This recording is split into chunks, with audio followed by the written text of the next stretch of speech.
எல்லோருக்கும் வணக்கம்.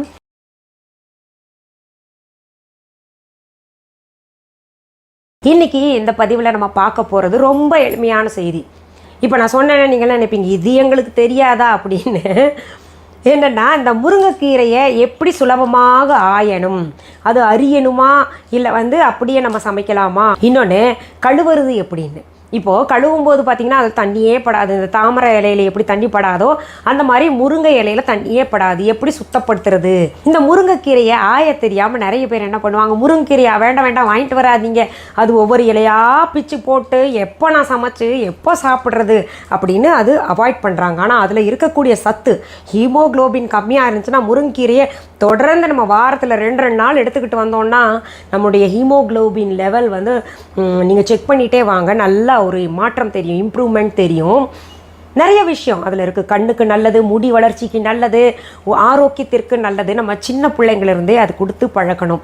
அது நிறைய விதமாக சமைக்கலாம், விதவிதமாக சமைக்கலாம். அதனால் இந்த முருங்கைக்கீரையை ஆயறதுக்கு பயந்துக்கிட்டு அதை ஒதுக்கிடாதீங்க. எப்படி சுலபமாக ஆயணுன்றது தான் நான் இப்போ உங்களுக்கு செய்து காமிக்க போகிறேன். இது எங்களுக்கு தெரியாதா, என்ன நீங்கள் போய் இப்படி பண்ணுறீங்களே, நாங்கள்லாம் கிராமத்தில் சர்வசாதாரணமாக ஒரு மரத்தையே ஒடிச்சு போட்டால் கூட சீக்கிரத்தில் ஆஞ்சு முடிஞ்சிருவோம் அப்படின்னு கிராமத்தில் இருக்கிறவங்க நினைப்பீங்க. கிராமத்தில் சர்வசாதாரணமாக முருங்கைக்கீரையை இப்படி எடுப்பாங்க, இப்படி போடுவாங்க, இப்படி சீக்கிரத்தில் ஆஞ்சு போட்டுருவாங்க. ஆனால் இன்னும் இந்த இளைய தலைமுறையினருக்கு தெரியல. நம்ம இப்போ கூட அது சொல்லித்தரலைன்னா இன்னும் கொஞ்சம் காலகட்டத்தில் பார்த்திங்கன்னா இந்த முருங்கைக்கீரையை வேண்டான்னு ஒதுக்கிடுவாங்க. அப்படின்னா என்னன்னு தெரியாது, ஆய தெரியாது. நம்ம முருங்கைக்கீரை ஆயறத பார்க்கலாம். நீங்கள் நினைப்பீங்க, என்ன இது முருங்கைக்கீரையெல்லாம் ஆயறதுக்கு ஒரு தனியாக வீடியோ போடுறாங்களே இவங்க அப்படின்னு. உண்மையிலேயே நிறைய பேருக்கு தெரியாதுங்க. எல்லாரும் என்ன தெரியுமா பண்ணுவாங்க, இந்த இலையிலேருந்து இப்படி ஒவ்வொன்றா எடுப்பாங்க. அப்படி இல்லைன்னா என்ன பண்ணுவாங்கன்னா, இப்படி குச்சியோடு இப்படி எடுத்து இப்படி குச்சிகளோடையே போடுவாங்க. நீளமான குச்சியெல்லாம் வரும், இப்படி போட்டால் கூட பரவாயில்ல. அப்படியே எடுத்துட்டு இப்படி எடுத்து உருவிட்டு இப்படியே போடுவாங்க. அப்படி போடுறதும் தவறு.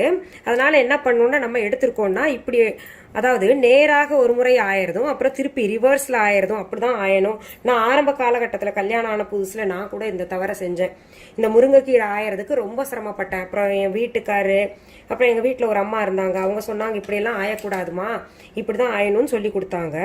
பாருங்கள், இப்படி எடுத்துட்டு இதில் இது காம்பு இருந்துச்சுன்னா இப்படி ரிவர்ஸில் நம்ம எடுக்கணும். இப்படி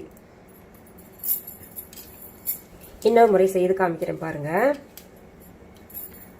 இப்படி எடுத்துக்கிட்டு இந்த ஈர்க்கிலிருந்து இப்படி எடுங்க.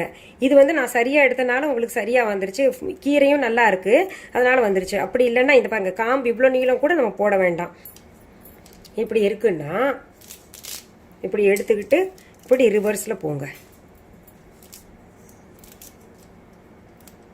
இதில் என்ன பண்ணணும், நம்ம பழுத்த கீரைகள் இருந்தால் போட்டுருவே கூடாது.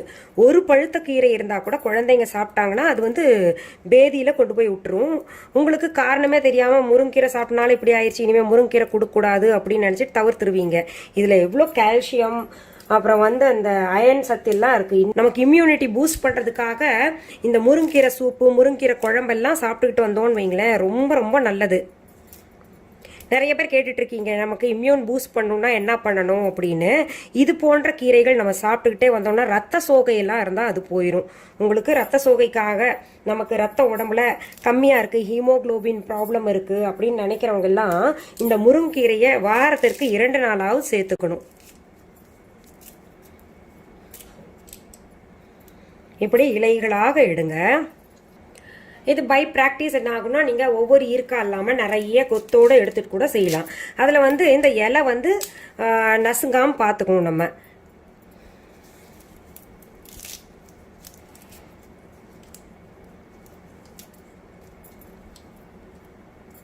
இதில் பாருங்கள், இதெல்லாம் வேண்டாத இலை, இந்த மாதிரி எடுத்துடலாம். நம்ம கொஞ்சம் சுருக்கமாக இருந்தால் கூட எடுத்துடலாம். அதை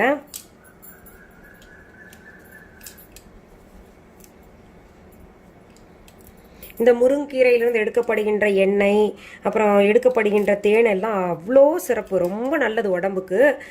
இதெல்லாம் பார்த்தீங்கன்னா ஆர்கானிக். இந்த மாதிரி ஆர்கானிக் தேடி நம்ம சாப்பிட்டோம்னா இன்னைக்கு நம்ம இக்கட்டான ஒரு சூழ்நிலையை சந்திக்கக்கூடிய ஒரு இது இல்லாமல் இருந்திருக்கும். ஏன்னா அதுலலாம் இம்யூனிட்டி நிறையா இருக்குது. இப்போ இதில் பாருங்கள், லேசாக பழுப்பான இலை இருக்குது. இது சாப்பிடக்கூடாது, நமக்கு வயிற்று கடுப்பு ஏற்படுத்தும். அது குழந்தைங்களுக்கு வயிற்று கடுப்பு கட்டாயம் ஏற்படுத்தும். இதை நீக்கிடணும் நம்ம. இப்போ இந்த முருங்கை இலையில் தயாரிக்கப்பட்ட எண்ணெய் மொரிங்கா எண்ணெய் அப்படின்னு சொல்லிட்டு நம்ம viha.online இருக்குது. அது ரொம்பவே நல்லது, நம்ம பயன்படுத்தி இன்டேக். அது பார்த்திங்கன்னா 1 சொட்டு 2 சொட்டு தினமுமே எடுத்துக்கிட்டோம்னா ரொம்ப நல்லது. கால்சியம் டிஃபிஷியன்சி அப்புறம் வந்து அயன் டிஃபிஷியன்சி இருந்தால் கூட சரியாகும்.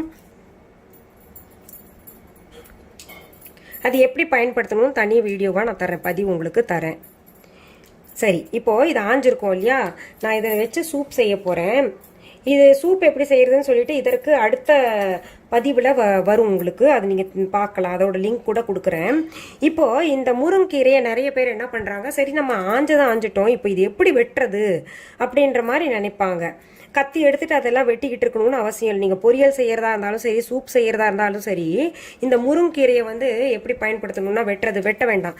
இப்படி எடுத்துட்டு இப்படி திருகி இங்கே பாருங்க, இப்படி செஞ்சால் போதும்.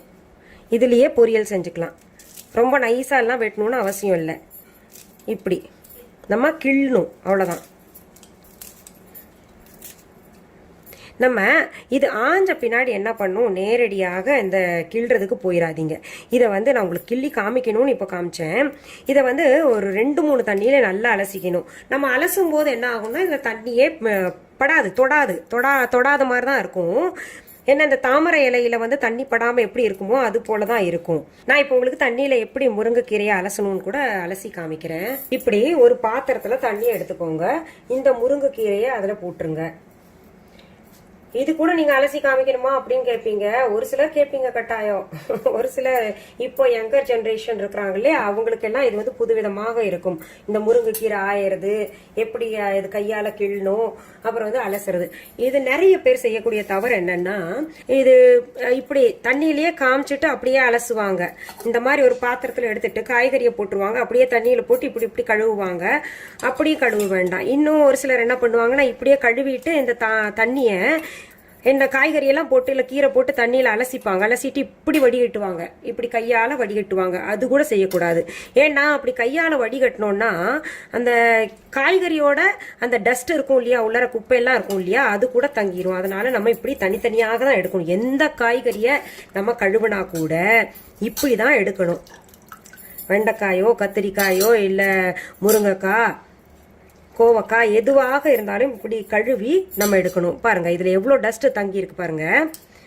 நிறமே மாறிடுச்சு பாருங்க. அந்த தண்ணியோட நிறமே வந்து ஒரு மாதிரி பழுப்பா மாறி இருக்கு, டஸ்டியா இருக்கு பாக்கறதுக்கு. இது இப்போ நம்ம அப்படியே கையால வடிகட்டணும்னு வைங்களேன், என்ன ஆயிரும், இந்த குப்பையெல்லாம் வந்து அதுலயே தங்கி அந்த கீரையோடையே இருக்கும். அப்புறம் என்ன ஆகுது, நம்ம சாப்பிடும்போது என்ன நரன்னு வருது அப்படின்னு வீட்டுக்காரர் சொல்லும் போது, நான் 10 தடவை கழுவுனேன், அது வந்தா அதுக்கு நான் காரணமா அப்படின்னு சொல்லிட்டு நம்ம தெரியாம ஆர்கியூ கூட பண்ணுவோம். அதனால இங்க பாருங்க, இந்த தண்ணியை இப்போ ஊத்திட்டு மறுபடியும் இன்னொரு தண்ணியை நம்ம எடுத்துக்கலாம். இப்போ நான் மீண்டும் ஒரு முறை தண்ணி எடுத்துக்கிட்டு அதுல போட்டு அலசுறேன். இந்த மாதிரி குறைந்தது ஒரு 3 தண்ணியிலையா அலசிக்கோங்க. நமக்கு தண்ணி கூட வேஸ்ட் பண்ணக்கூடாது. எவ்வளோ தேவையோ அவ்வளோ மட்டும் தண்ணி எடுங்க. இந்த தண்ணி வந்து இப்போ நிறைய தேவைப்படுது, அது ஒன்று. இன்னொன்று, தண்ணி அதிகமாக செலவு பண்ணோன்னா வீட்டுக்கு ஆகாது. வீட்டில் பெரியவங்க அந்த காலத்தில் சொல்லி வளர்த்தாங்க.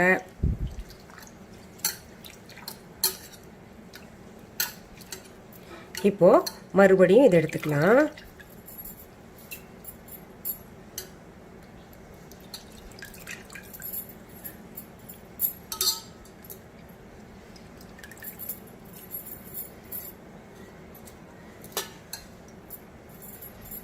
இங்கே பாருங்க, 2வது முறை நம்ம கழுவும் போதும் அதனுடைய நிறம் வந்து பழுப்பாக தான் இருக்கு இல்லையா. இன்னும் ஒரு முறை நீங்கள் இதே போல் அலசிக்கோங்க.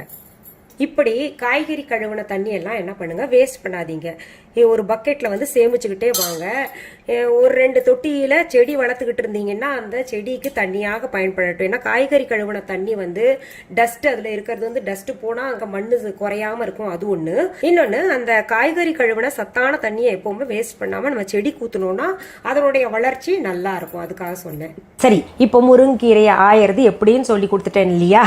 இது வந்து நீங்க எத்தனை கட்டு கொடுத்தாலும் இனிமே சரியா ஆஞ்சிருவீங்க. அதுல இருக்கக்கூடிய பழுப்பு நிற இலையை சாப்பிட்டா பேதி எடுக்கும்னு சிலருக்கு தான் தெரியும், நிறைய பேருக்கு தெரியாது.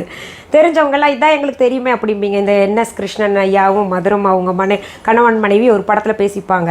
இதான் எனக்கு தெரியுமே, அவர் சொல்லுவார் இதான் எனக்கு தெரியுமே, இதான் எனக்கு தெரியுமேன்ற மாதிரி கடைசியில் அடுப்பு பற்ற வைக்காமல் இருப்பாங்கல்ல, அது போல் சில விஷயங்களை நம்ம கோட்டை விட்டுருவோம். அதுக்காக தான் நான் உங்களுக்கு இந்த எளிய செய்தியை கூட சொல்லித்தர்றேன். ஏன்னா நம்ம ஒவ்வொன்றா கற்றுக்கணும். தெரியாதவங்க பார்த்துக்கோங்க. மீண்டும் அடுத்த பதிவில் வேற ஒரு நல்ல தலைப்போடு உங்களை எல்லாம் சீக்கிரத்தில் சந்திக்கிறேன். அது வரைக்கும் நன்றி, வணக்கம்.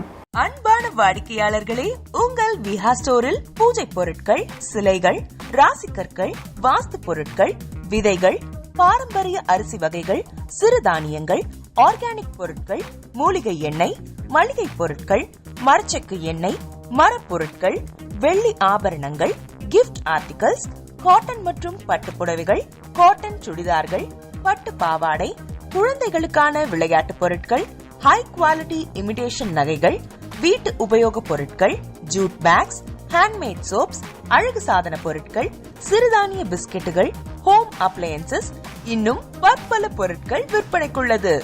விஹா ப்ராடக்ட்களை நீங்கள் வாங்க விரும்பினால் அது எங்களுடைய viha.online வெப்சைட் மற்றும் சென்னை ராஜா அண்ணாமலைபுரத்தில் உள்ள எங்கள் விஹா ஸ்டோரில் மட்டுமே கிடைக்கும் என்பதை தெரிவித்துக் கொள்கிறோம். வேறு எந்த ஆன்லைன் வெப்சைட்களிலும் விஹா ப்ராடக்ட்கள் விற்பனைக்கு கிடையாது என்பதை நீங்கள் கவனத்தில் கொள்ள வேண்டும். எங்கள் விஹா ஸ்டோரின் விலாசத்தை கண்டறிய கூகுள் மேப்ஸில் விஹா ஸ்டோர் என்று டைப் செய்தால் வழியை கண்டறியலாம். www.viha.online வெப்சைட்டிலும் விஹா ஸ்டோரின் அட்ரஸ் உள்ளது.